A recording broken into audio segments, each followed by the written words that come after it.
the story of the people of Israel, both ancient and modern. This week we are studying Ezekiel 17. As an innovative prophet, Ezekiel never ran out of teaching methods, whether it was a mime, public shaving, small-scale enactment of a siege, judgment speech, or a twisted fairy tale. In chapter 17, God commanded Ezekiel to compose a riddle. The riddle was supposed to expose the treachery of King Zedekiah, a favorite subject of his condemnations. He had already performed an elaborate charade portraying King Zedekiah's botched escape from Jerusalem. His ever-changing communication styles hammered home similar messages. Riddles were a popular party trick in ancient times. Perhaps when he first presented the riddle, bored exiles gathered who were looking to be entertained. However, if his spectators expected amusement rather than condemnation, they had to be disappointed. Ezekiel composed a riddle that the exiles could not solve on their own accord. In fact, his teaching is better classified as a complex fable because the featured characters are all related to nature. 2 eagles, a cedar shoot, a vine, and a strong wind. Like Aesop's fables, the 2 eagles exhibit human-like characteristics. Even if the meaning was not at first clear, Ezekiel made certain that his audience understood that the consequences of the eagle's actions were a predictive prophecy. The chapter divides into 2 sections, the fable and its divine interpretation. Ezekiel unfolded the complete fable before identifying the historical figures that the eagle, seed, and vine symbolized. A good riddler makes his listeners engage with the imaginative exercise of the story and delays the gratification of an answer. However, for our purposes in seeking understanding, I will correlate the symbols with their historical counterparts as we progress through the tale. The riddle begins. A great eagle with great wings and long pinions, rich in plumage of many colors, came to the Lebanon. He took the top of the cedar, broke off its topmost shoot. He carried it to a land of trade, set in a city of merchants. As Ezekiel explains at the end of the chapter, the first eagle was King Nebuchadnezzar. His description of the bird's beauty and multicolored feathers reflected the wealth and power of the Babylonian Empire.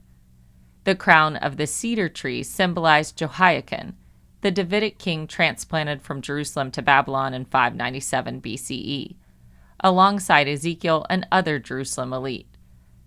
The riddle wrapped the place names in mystery. Lebanon was code for Jerusalem, and Babylon was the city of merchants.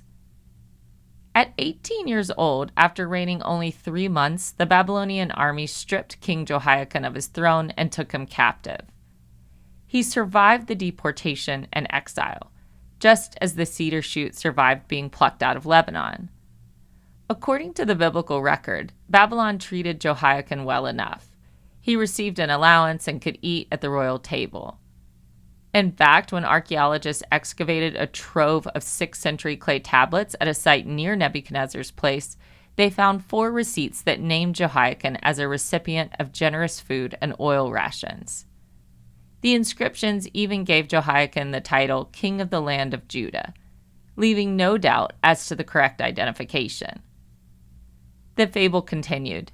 Then he took a seedling from the land, placed it in fertile soil, a plant by abundant waters. He set it like a willow twig. It sprouted and became a vine spreading out but low. Its branches turned toward him. Its roots remained where it stood, so it became a vine. It brought forth branches and put forth foliage. King Zedekiah, Jehoiakim's uncle, was the seedling from the land. He was part of the royal line of David. But unlike Jehoiakim, the empire permitted him to stay in the fertile soil of Jerusalem. The gardener eagle made certain the seed had soil and water so that it sprouted and became a vine with foliage. Still, the vine never grew tall. It stayed low to the ground with a shallow root system. Indeed, Zedekiah was completely subservient to Babylon with no actual power. If Ezekiel's audience had paid close attention to the details of the first eagle and cedar shoot, they may have guessed the first eagle was Nebuchadnezzar. In the ancient Near East, the eagle was often a royal symbol. Because the memory of Jehoiakin's capture was fresh, they may have easily identified Jehoiakin with the cedar branch. However, they certainly would have puzzled over the identity of the second eagle. The action of the second eagle in the fable was a predictive prophecy, an event still in the future. Ezekiel explained, "There was another great eagle with great wings and much plumage, and see, this vine stretched out its roots towards him. It shot out its branches towards him from the bed where it was planted so that he might water it." This second eagle was powerful to a lesser degree than the first eagle. His wings were impressive, but not the greatest. His plumage was colorful, but not richly colorful. The plumage likely symbolized the empire's military might. Whereas the first eagle was busy snatching and planting, the second eagle did not perform any actions. He was a passive bystander. The second eagle represented the Egyptian pharaoh. During Ezekiel's day, Egypt was still a superpower, but its influence on the region waned as Babylon extended its reach. Although the vine was secure under the patronage of the first eagle, Babylon, it stretched out its branches towards the second eagle, Egypt. The vine showed ingratitude towards the first eagle's care by seeking the protection of the lesser eagle instead. Zedekiah was the vine, and indeed, when he grew weary of the Babylonian yoke, he secretly reached out to Egypt to form an anti-Babylonian alliance. The vine's poor choice to abandon the gardener eagle in favor of the passive eagle led to its destruction. Perhaps at first the active eagle did not notice the vine's rerouting since it took place under the surface. Upon discovering the plot, the irritated grand eagle forcefully uprooted the vine, resulting in the rotting of its fruit and the withering of its leaves. When the east wind blew, there was nothing left to protect the vulnerable vine. Ezekiel's east wind referred to a weather event in the Middle Eastern desert that kicks up so much dust that the sky can look like thick orange fog. When I lived in Beersheba, I once left my windows open all day, and an east wind deposited an inch of dust all over my living room. Historians theorize Ezekiel composed the riddle around 591 BCE because of its placement in the book. If correct, the tale of the treacherous vine illustrated Zedekiah's betrayal and Nebuchadnezzar's attack on Jerusalem 2 years before the events occurred. Although the prophets did less future telling than often assumed, the eagle fable was one of the predictive prophecies that built Ezekiel's credentials as a prophet. Ezekiel asked his audience, "Do you not know what these things mean?" He then broke down their recent history and the imminent consequences of Zedekiah's failed leadership. God spoke through the prophet to reveal the fable's divine interpretation without leaving it to the audience's best guess. Compared to Babylon and Egypt, Israel was a mere seed in the eagle's beak. Still, Ezekiel refused to portray Zedekiah as a powerless victim caught between two superpowers. Jeremiah advised Zedekiah to submit to Babylon's authority, and he stubbornly ignored the prophet's counsel. Instead, he played the game of realpolitik, betting on the wrong superpower, and lost. True, Pharaoh and his army did not possess the same power as Babylon. The real power, however, was Zedekiah's lack of faith in Yahweh, the protector of Israel. To be sure, Jeremiah and Ezekiel did not object to the Egyptian alliance because they favored one pagan empire over another. The Bible most often depicts Babylon as the epitome of evil, arrogance, idolatry, and cruelty. Even though Jeremiah discouraged Zedekiah's rebellion against Babylon, Jeremiah also predicted that one day God would vindicate Jerusalem and punish Babylon for its wicked deeds. What most irritated Jeremiah and Ezekiel was that Zedekiah hardened his heart and refused to seek Yahweh in his foreign policy moves. In the king's panic, he put his attention on building a new political alliance, when he should have been routing out Judah's apostasy and encouraging spiritual reforms. Vacillating, he looked for rescue anywhere other than Yahweh. Ezekiel alluded to Zedekiah's appeal to Egypt when he said, "Pharaoh, with his mighty army and great company, will not help him in war." According to 2 Kings, Zedekiah's appeal to Egypt for horses and troops gained him nothing other than triggering Babylon's wrath. Zedekiah had taken an oath of loyalty to Babylon in Yahweh's name. The author of 2 Kings described both Jehoiakim and Zedekiah as evil, but did not offer an explanation. Ezekiel illuminates the historical narrative. Zedekiah's treasonous act against Babylon mirrored his treason against Yahweh. The text intertwines the two betrayals.